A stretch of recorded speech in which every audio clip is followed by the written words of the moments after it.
Assalamualaikum warahmatullahi wabarakatuh.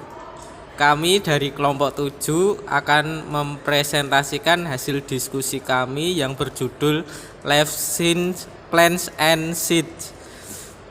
Kami beranggotakan saya sendiri Yaki Widya Bagus Firamadan. Saya Hanum Fitria Halimah. Saya Lutfa Eva Safitri. Dan saya Nabila Anindita. Kami di sini akan menyanyikan lagu Dua Mata Saya. Dua mata saya, hidung saya satu, dua kaki saya, atas satu keruk, dua telinga saya, yang kiri dan kanan, satu mulut saya, tidak berhenti makan.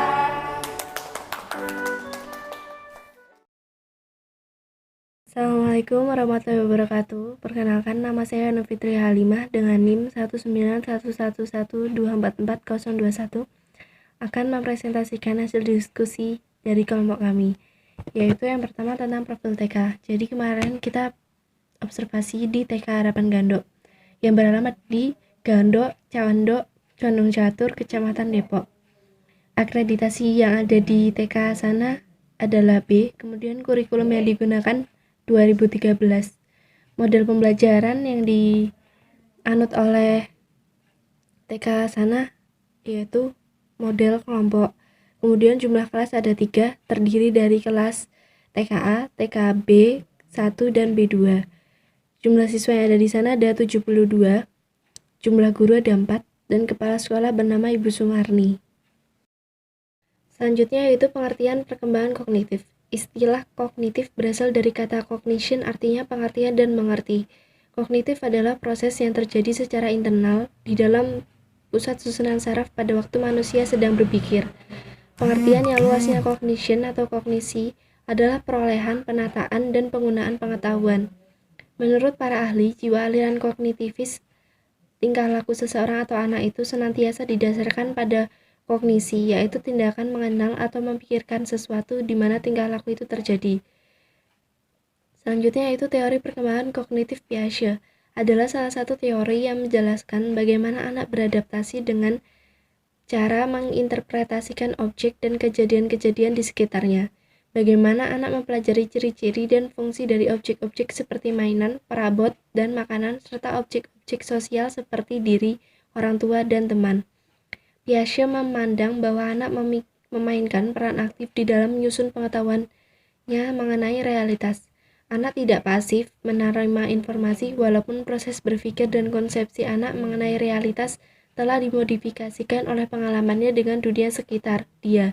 Namun anak juga berperan aktif dalam menginterpretasikan informasi yang ia peroleh dari pengalaman serta dalam mengadaptasikannya pada pengetahuan dan konsepsi mengenai dunia yang telah ia punya. Saya Lutfa Eva akan menjelaskan tentang pengertian sains. Sains merupakan suatu subjek yang berkaitan dengan kenyataan atau fakta dan teori-teori yang membantu menjelaskan dan menggambarkan kerja dari alam semesta. Carson 1991 berpendapat bahwa sains bagi anak-anak adalah sesuatu yang menakjubkan, sesuatu yang ditemukan dan dianggap menarik serta-merta memberikan pengetahuan atau merangsangnya untuk mengetahui penyelidikan. Yang selanjutnya yaitu tujuan pendidikan sains.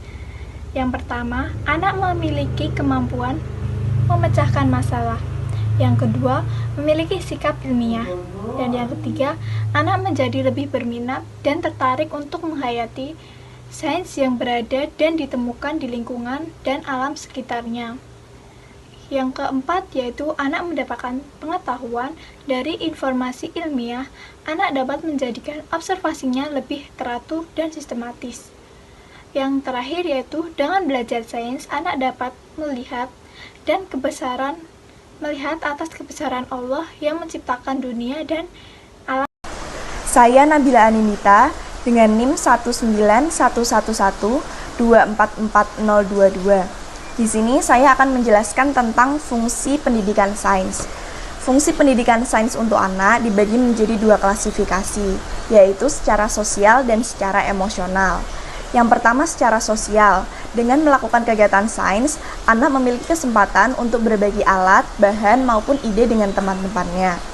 Kemudian yang kedua, secara emosional, aktivitas sains dapat mengembangkan emosi anak. Di sini maksudnya, kegiatan sains memberikan pengalaman kepada anak untuk dapat merasakan rasa takjub, rasa heran maupun rasa senang saat melakukan kegiatan sains. Adapun fungsi pendidikan sains yang lain adalah fungsi secara kognitif dan fungsi secara kreativitas. Maksudnya, secara kognitif yaitu kegiatan sains dapat membuat anak berpikir secara kritis. Kemudian secara kreativitas itu kegiatan sains memberikan kesempatan pada anak untuk mendorong imajinasi mereka. Kemudian life science. Keterampilan ini berkaitan dengan aktivitas anak dalam memahami karakteristik organisme, siklus hidup, dan lingkungan mereka. Kegiatan life science di sini adalah mengidentifikasikan dan menggambarkan karakteristik tanaman serta binatang yang hidup di lingkungannya. Contohnya adalah tanaman dan binatang yang hidup di habitat yang berbeda, kemudian mengeksploitasi siklus hidup organisme, seperti siklus hidup tanaman dan binatang yang berbeda.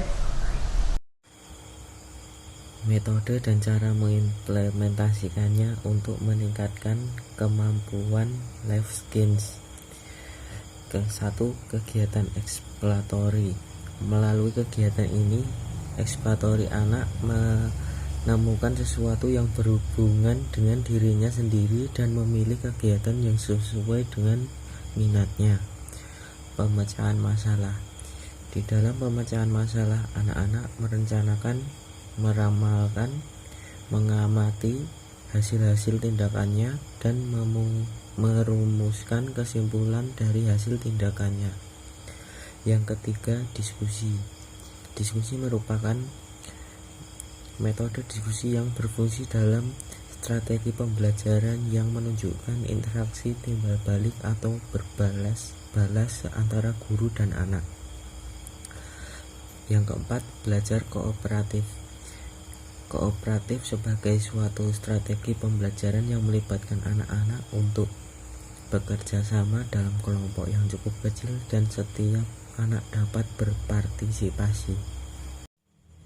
Sekian presentasi dari kelompok kami, kurang lebihnya kami mohon maaf. Wassalamualaikum warahmatullahi wabarakatuh.